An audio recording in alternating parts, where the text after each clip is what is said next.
Good evening. Earlier today, I received a 4-page letter from Attorney General Barr outlining his summary of Special Counsel Robert Mueller's report while making a few questionable legal arguments of his own. I take from this letter 3 points. First, President Trump is wrong. This report does not amount to a so-called total exoneration. Special Counsel Mueller was clear that his report, quote, does not exonerate, close quote, the president. The special counsel spent 22 months uncovering evidence of obstruction and other misconduct. Attorney General Barr, who auditioned for his role with an open memorandum suggesting that the obstruction investigation was unconscionable and that it was almost impossible for any president to commit obstruction of justice since he is the head of the executive branch, made a decision about that evidence in under 48 hours.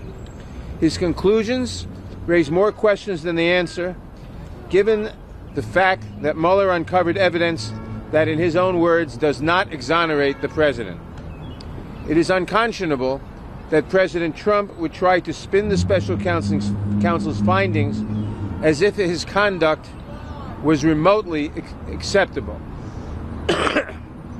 Second, given these questions, it is imperative that the Attorney General release the full report and the underlying evidence. The entire unfiltered report, as well as the evidence underlying that report, must be made available to Congress and to the American people. As much information as can be made public should be made public without delay. I intend to fight for that transparency. We will ask the Attorney General to testify before the House Judiciary Committee. We will demand the release of the full report.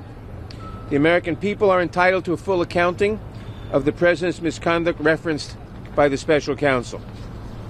Third, the Attorney General's comments make it clear that Congress must step in to get the truth and provide full transparency to the American people. The President has not been exonerated by the special counsel, yet the Attorney General has decided not to go further or apparently to share those findings with the public. We cannot simply rely on what may be a hasty, partisan interpretation of the facts.